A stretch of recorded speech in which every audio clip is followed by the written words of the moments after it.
Welcome back, students. We're going to pick up with page 28, Wednesday, August 23rd. All four of us were back at the high school middle school campus today. The head coach, Coach Warner, was holding a 3-day tryout camp for the football team before the start of the school year. Eric, of course, didn't need to try out, but he was there anyway. Dad had brought Eric to meet Coach Warner earlier in the summer. Dad had knelt down and held the ball for Eric to drill 50-yard field goals, one after another, while, according to Dad, the coach's jaw had dropped lower and lower. Now Dad and I were standing next to the coach. Not that either of them was aware of me. I was watching a huge bird of prey circling overhead, like a hawk. But it wasn't a hawk. I knew that. It was an osprey. I know the difference because of a science project I did last year. Could a vision impaired person tell the difference? The players were doing calisthenics under a troubled looking sky. As black clouds gathered in the west, Coach Warner explained to Dad, "I've never had a good place kicker before, but I sure could have used one last season. We lost 4 games by a grand total of 7 points." "Those days are over," Dad assured him. "Anthony Thompson was the whole show last year. He was my go-to guy on every play. He ran for over 100 yards 8 times. That's pretty impressive. I even had him running back kicks. But I'm not going to do that this year. He's just gotten too valuable. If Eric can give us 5 or 6 points a game, then I can save Anthony for quarterbacking." "Oh, Eric can give you that. He averaged 9 points a game last year, and he was only a junior. He scored 14 points in one game. That was the game when he kicked the 47-yard field goal." I remember that game back in Houston. Eric was on the front page of the sports section the next day. I think it was the proudest day of Dad's life. Dad told Coach Warner the thing about Ohio State, how he regretted that he hadn't been big enough to play football there. Coach Warner nodded sympathetically, like he agreed this was some kind of tragedy in Dad's life. I don't understand that. Then again, I don't understand why Dad loves football. I've played football, real football, in the junior league. It's boring. You just stand around most of the time waiting for somebody to tell you what to do. And in the end, some guy like Eric, who hasn't even worked up a sweat, can come in and grab all the glory. Doesn't work that way in soccer. Eric used to play soccer. He was really good too. This was back in Huntsville, back when he was 9 and 10 years old. He took all the penalty kicks for his team. That's how he learned to kick so hard, drilling those penalty kicks into the back of the goal net. When we moved to Houston, when Eric was 11, he realized that football was the star attraction. He took to kicking a football, soccer style, into a small net that he had set up in our backyard. Day after day, in rain and cold heat, Eric worked on perfecting a two-step kick. Up until then, Dad wasn't much into sports. Once Eric started getting good, though, Dad became transformed. He started talking about his high school football career and, of course, his regrets about college. He became obsessed with football, especially with place kicking. He learned how to hold the ball for Eric, spinning the laces away. For a while, he tried to get me to hike the ball to them, but I never really cooperated, and they soon dropped me from the routine. We watched the Lake Windsor players break into groups for time sprints.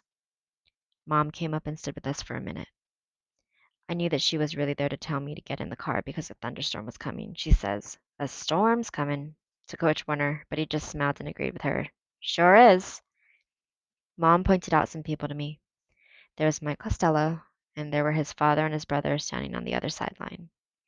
There was Arthur Bauer, the guy Eric had over to the house yesterday. There's Anthony Thomas, the quarterback.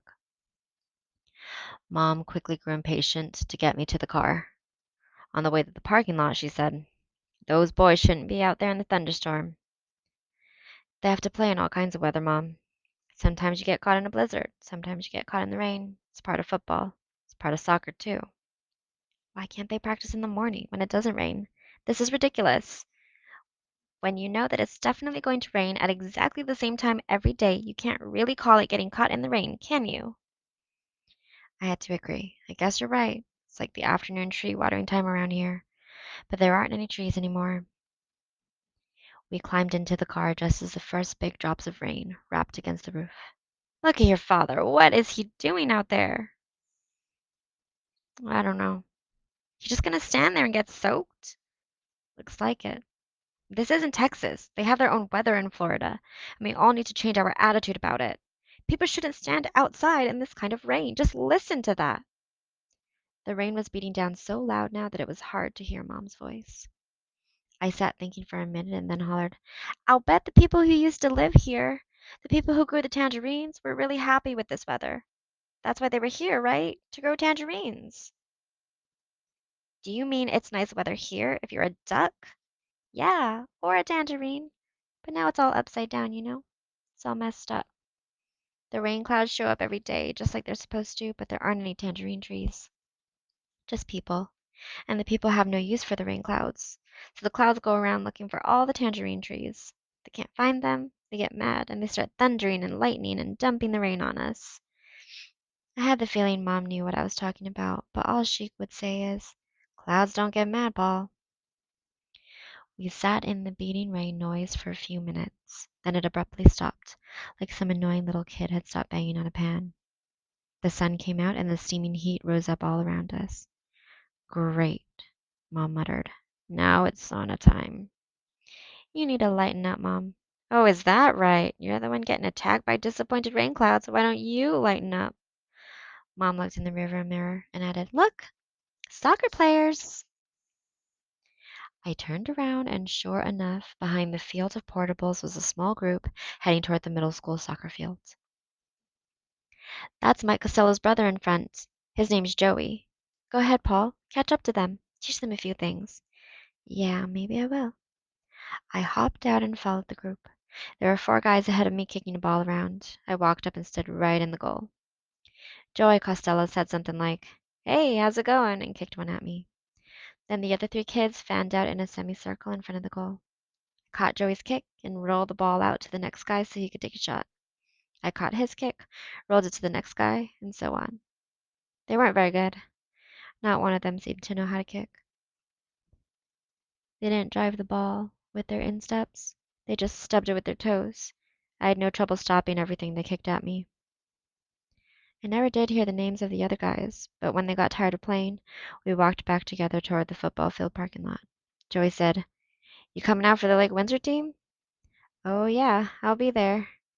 You gonna play goalie? Yeah, how about you? Fullback, I guess. Played some goalie last year, but never got into the game. When are tryouts? I don't know. Joey turned to the other guys. When are tryouts? Anybody heard? Everybody shook their heads or said no. Joey said, Listen to the morning announcements. They'll tell you when. All right, I said. I'll catch you guys later. The four of them continued toward the other side of the field, still stubbing the ball along the ground ahead of them. I saw that Mom and Dad were waiting for us in the car. We're waiting at the car, so I hustled over there. I said, Where's Eric? He's getting a ride home with Arthur Bauer, Dad answered. How'd your soccer playing go? Mom asked. No sweat, I said. As he rode back, I thought about how easy it was, and how easy it was going to be. If Joy was the best he could do for a goaltender, then I already had the job. I wonder if he had changed his mind about playing goal again after watching me today. I wouldn't doubt it. I wonder if he saw that a major leaguer was here to play a season or two in the minors.